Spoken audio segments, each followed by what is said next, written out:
Hi, my name's Ultra, and I want to tell you about the Transformers. Today, I'd like to tell you about the Transformers Armada episode, Comrade. In this episode, the Autobots continue their search for more Minicons before the Decepticons can get their greedy claws on them. We begin with the Autobots detecting another Minicon signal. I have a feeling that this is how a lot of these episodes are going to start. Thanks to Sure Shock, they were able to pinpoint the new Minicon's location. Good job, girl! As they're heading out, the kids get their new jumpsuits, which aren't very flattering to be honest. Maybe it's because I'm not a fan of the color orange, which is ironic considering how much I love Blades from the Rescue Bots. But I really don't like the look of the kids' new apparel. I much prefer the jumpsuits that they had in G1, which I'm guessing is what Armada is trying to homage here, but yeah, the G1 suits were much cooler. And they were personalized with the first initial of the character wearing them, which is something that the Armada ones are lacking. Unless, of course, Rad, Carlos, and Alexis all spell their names with a silent O at the beginning. My suit itches too, but you'll get used to it. No, that's not it! Aren't you guys at all curious how we're gonna get from here to there in such a short time? Clearly, Rad hasn't heard of a ground bridge, which is basically what the Autobots use here. Engage the warp drive.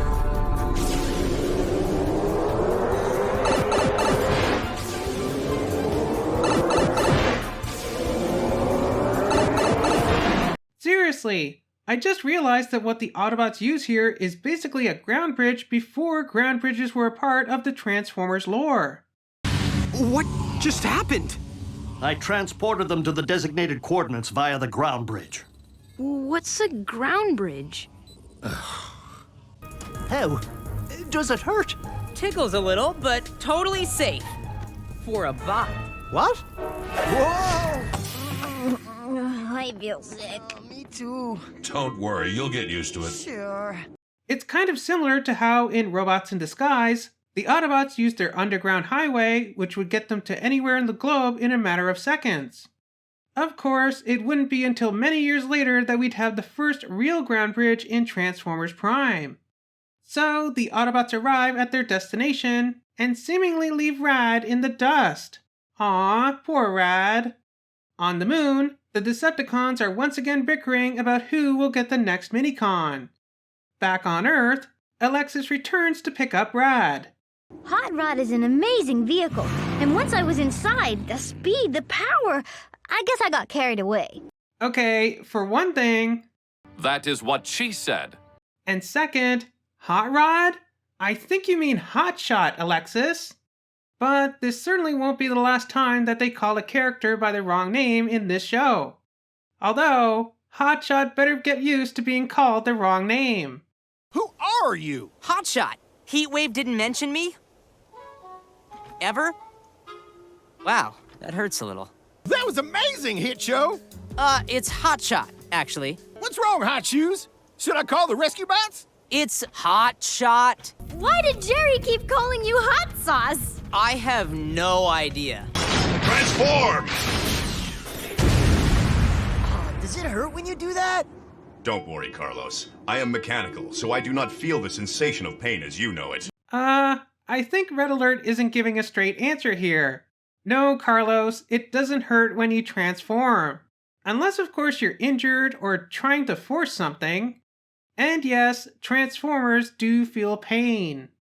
So, Hotshot, Rad, and Alexis use Laserbeak to scout the area. Why does this shot seem familiar? Don't worry, we're gonna find that Minicon before they do anyway. If we don't run out of gas first. That's not possible, Alexis. I run on fuel cells and I've got a backup in the trunk. At least you don't have to buy gasoline. So that kind of answers a question that I had in one of my recent Transformers Prime reviews. Transformers, at least in Armada, run on fuel cells, not gasoline. I assume the fuel cells are filled with energon. Which makes me wonder, do they ever mention energon in this series? Obviously, it plays a much bigger role in the next series, but do they ever mention energon in this one? Also, I gotta mention this line from Optimus. I'll report back if we find anything. Good luck. I'll be standing by. You three might have another friend joining you. Aww, it's so cute. Who's that Minicon? It's Sparkplug! Sparkplug! Unfortunately, the Autobots are soon attacked by the Decepticons. Highwire, Sure Shot, Grinder, move out! Hotshot and Red Alert could use your assistance. I'm going to the new Minicon's location before Megatron gets there. Optimus tries to get the Minicon, but he is stopped by Megatron. You didn't know that I have my own Minicon. Look here. Yes, we did. You used it in the last episode, remember? You fell on your butt.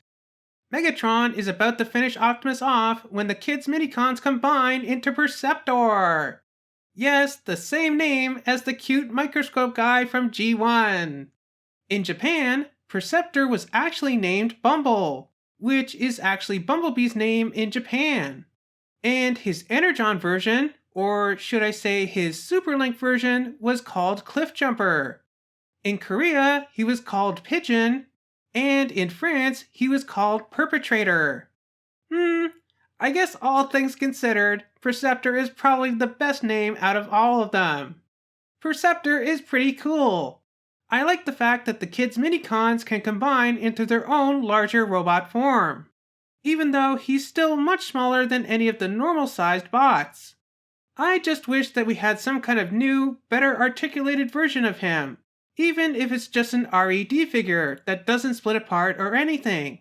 I'd love to have a highly posable version of this little guy. So, with everyone distracted by little Percy, the Minicon panel activates, revealing Optimus Prime's partner Minicon, Sparkplug, named after the human companion from G1. Although he looks more like Bumblebee. I'm guessing that they wanted to call him Bumblebee, but they couldn't get the trademark. Although, if they did have the Bumblebee trademark at the time, then why not call Hotshot Bumblebee instead? Oh well, who knows? I guess you'd have to ask Aaron Archer on that one. So, Optimus combines into his super mode, and with the help of his new little buddy, he blasts Megatron and Starscream away. This is your fault, Starscream. Thank you for your help, Leader One. What? Leader One? No, Optimus. His name is Sparkplug. I literally just went over this a second ago. Were you not paying attention to my Who's That Minicon bit? He is Sparkplug. Megatron's Minicon is Leader 1. Yes, I know it's kind of confusing because Leader 1 was the leader of the heroic Guardian GoBots, so it would make sense to team him up with the leader of the heroic Autobots, but please Optimus, try to keep it straight. Your Minicon's name is Sparkplug. So, with the Decepticons now defeated, the Autobots start digging out Hotshot, who's covered in rocks. I guess they better call the other Rescue Bot recruits for assistance. Thanks to the Autobots and the Minicons, everything turned out all right, though. Optimus even found his long-lost partner, Minicon. He calls him Leader 1. No, come on, Rad. I just went over this with Optimus. His name is Sparkplug, not Leader 1. Do I have to show you the Who's That Minicon thing again? Meanwhile, on the moon... Starscream is in detention as you requested, Megatron. Uh-oh, Starscream got detention. I wonder what he did wrong. Was he causing trouble in class? And that's where we end this episode of Transformers Armada. Kind of your standard fare. The Autobots and Decepticons trying to get their hands on the Minicon of the episode. Again, not gonna lie, I kind of hate the kids' jumpsuits. If I were a kid in Armada, I'd rather go without it. I don't care if we're going to the Arctic or the Sahara Desert. I'd rather not be caught wearing one of those ugly orange pumpkin suits. It was kind of interesting how they basically used Laserbeak like a drone. And this was kind of before drones were a wide-stream thing. And Carlos commenting on Red Alert's location circuitry malfunctioning kind of sounds like GPS to me. That combined with the ground bridge before ground bridges existed, makes it feel like this episode predicted some technology that we have today, both real and fictional. Well, let me know what you thought of this episode of Transformers Armada. Remember to like, subscribe, and do all that other fun stuff. And I'll see you back here next time for episode 5, Soldier. See you then!